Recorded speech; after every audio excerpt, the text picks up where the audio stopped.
today I was excited. But at the same time, it has been a stressful day, and it had nothing to do with the election. Well, I'm telling you, it's been a stressful one, y'all. But I'm halfway there. Let's see. I hope y'all got out to vote. Now,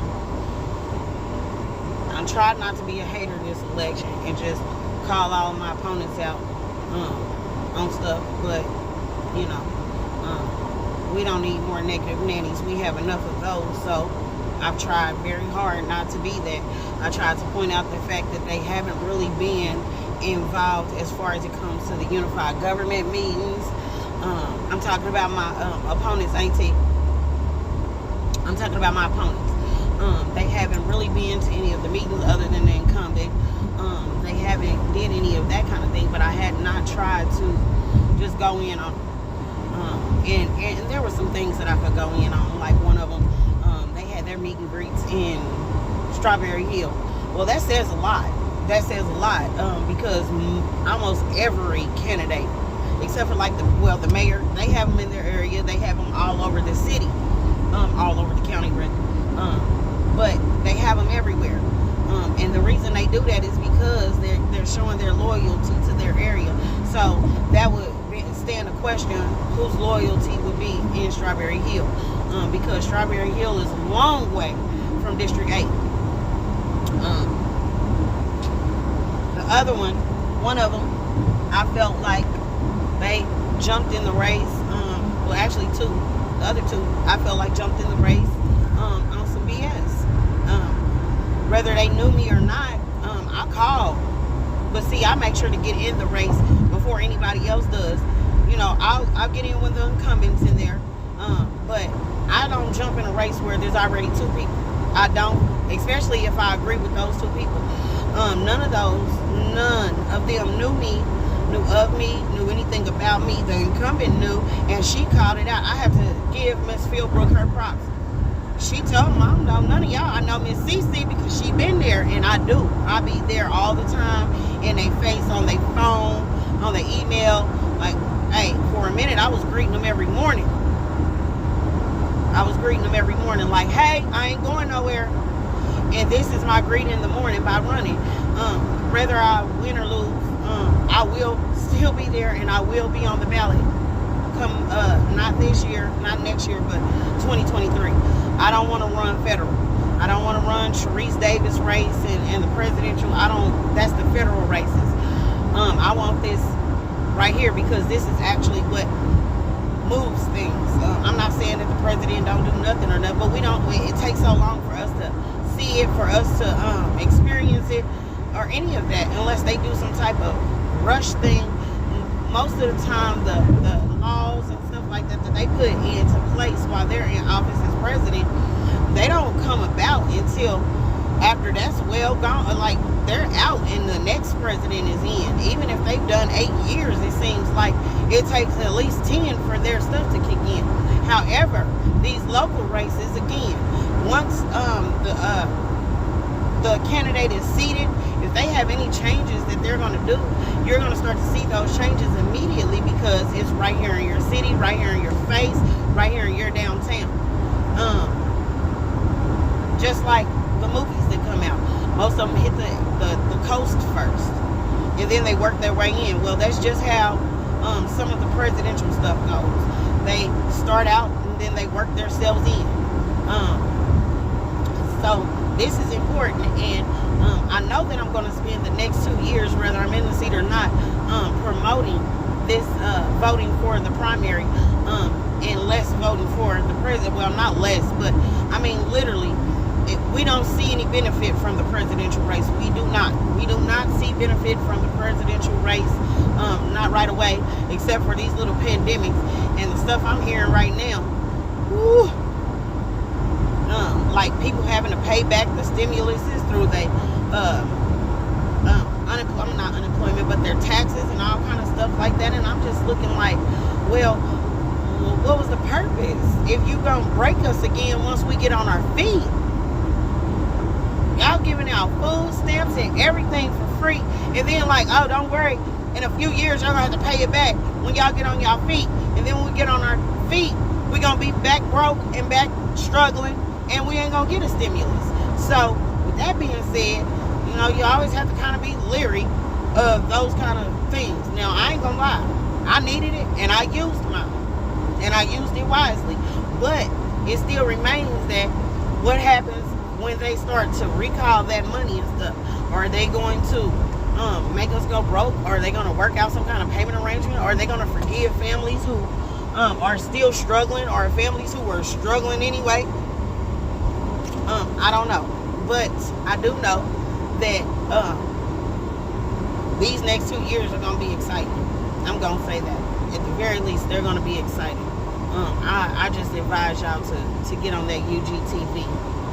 Because my whole attitude is probably, well, I know it's going to change whether I'm in or out that seat. I'm going to make sure that I'm very vocal about this primary elections, the municipal elections. I'm going to be very vocal about that. And just like I told y'all earlier, if y'all didn't vote, and understand, if I see you in person, or I talk to you on the phone, all I need is your first and last name, and I believe it's your date of birth, and I can see your whole voting record. So, and I'm not saying that I'm going to ask nobody for that, but just don't go on there trying to pretend like, oh, I voted and all of this stuff, and then want to complain about the BPU and how high your taxes is and why they don't listen to us. Because if you didn't vote, you don't have the right to complain. You do not have the right to complain. I don't care what you say. You don't have the right to complain if you do not participate in voting, because that's what makes the difference. That's what makes the difference in these municipal races.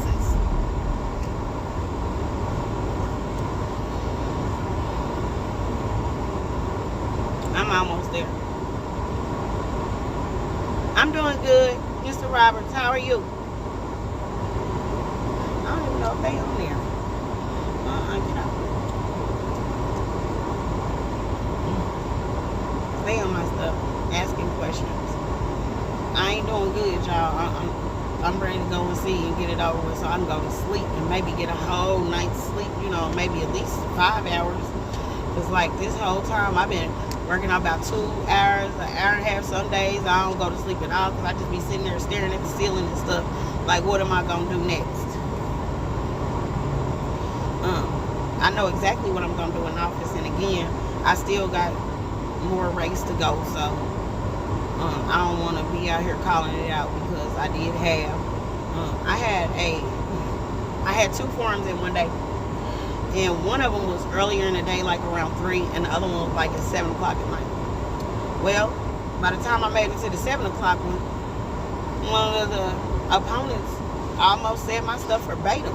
I mean, and if y'all go back and look, you'll see me look over at him like, are you serious?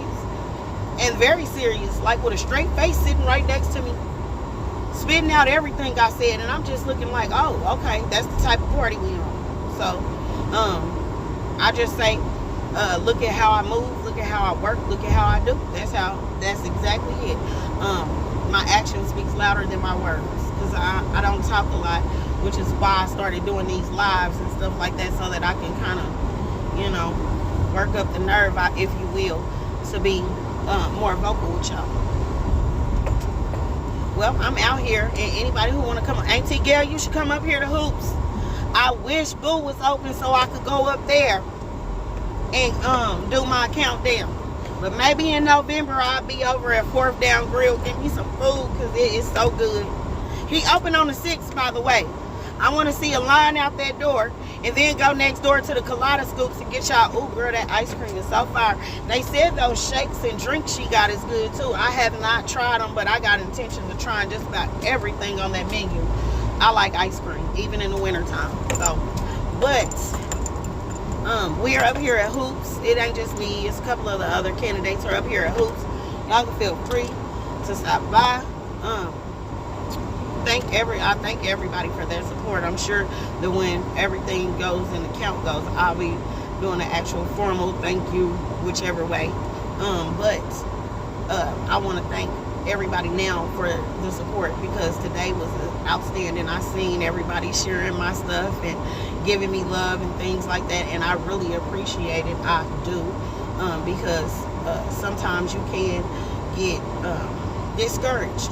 You can get discouraged from the lack of support around you, the lack of the community involvement in some of these matters and stuff like that, because sometimes you feel like you're fighting for everybody else's household and nobody's fighting with you. Nobody's really fighting with you. So with that being said, I appreciate all the support this morning and throughout this whole thing right now up until this point. I really do, and hopefully I'll be in that last one, that last two, the general election. So but if not, don't worry, y'all still see me. I think I'm a little worse when I'm not running, because then I don't have the limitations of what I can and cannot say and being professional, because I'm just gonna say it. Now I have been pretty much 100 and out in the open, but I have tried to remain somewhat professional throughout this and try not to just be ghetto. Yeah, just put it out there. I was trying not to be just straight ghetto. However, I was born at 2216, or not born, I was raised at 2216 North 27th Street. I absolutely loved it in that house. The park was right across the street. Now, it was bullets flying, bodies, and all of that good stuff growing up, but I loved my area. I did. I loved it over there, and I love it today. And remember, a chain is only as weak, as strong as its weakest link. So until we get all of Wyandotte County together, we're not going to be strong as a county or a unit or any of that, because some of us are struggling and some of us aren't. And as long as some of us are down here, some of us are up here, we ain't going to make it that far. It's always going to be like a tug of war. So I plan on building the community. And I don't mean building no buildings. I mean building the people, the relationships in the community. Because without that, I mean, we can't work together. We have to learn how to work together. And I don't mean in a cultural sense and division. I mean, we need to work together. Because the way I see it is, it's them against us. Like, because we're the one paying the bill. We're the only one complaining. I don't care what nobody say. We're the only ones complaining. I don't see Melissa Bynum talking about her light bill is too high. She don't say nothing about the pilot fee, and she don't say nothing about her taxes. I don't see Alvy, Philbrook. I don't see none of them complaining about it. And if they do complain about it, they complain about it amongst themselves in those private meetings that they have from time to time up on the 9th floor. But if you were truly a part of the community as well as a representative of us, you would be complaining as well, because you would be feeling our pain when you look at your light bill. And if you don't, it's something truly wrong. Like, what discount you got? It don't say it in the paperwork that you get a discount. So with that being said, I want to know what kind of discount y'all get, that y'all don't have to complain. I also want to know what grocery store y'all use, because I ain't seen y'all, and I go to all the grocery stores. I ain't seen you nowhere, not even out on road. I ain't seen y'all nowhere. And I got kids, so I go to the grocery store regularly. I ain't seen Miss Bynum. I seen Gail Townsend at one time, and I told y'all she had it was like 8 at night, and it was nighttime. She had sunglasses on. She had this thing over her head, like one of them scarves, and she had it tied up, like, so you can't see the size of her face and stuff. I'm like, who are you hiding from? Your community? Yeah, because you don't do what you're supposed to do. That's why you hide. That's how come you live right there off Quindaro, Miss Townsend, and nobody sees you ever. That goes for all of them, though. I don't see Alvy. I don't see none of them at a and I know what Mr. Alvy's wife looked like, because she done been in the pictures on Facebook and stuff. I don't see them people in the stores.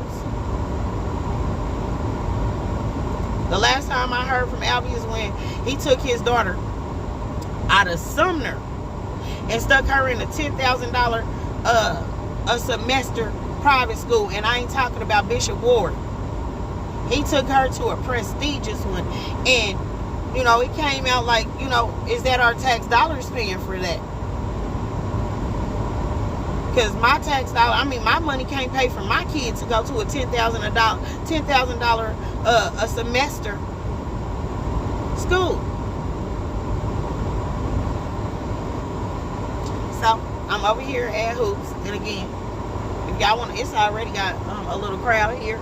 They ain't packed yet, but if y'all want to come on over, I'd appreciate it. We can watch the countdown together, and we can sing my song and put it on here, and we can do a little shimmy to it, I guess.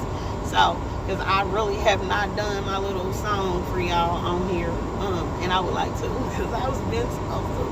But come on out. I look forward to it.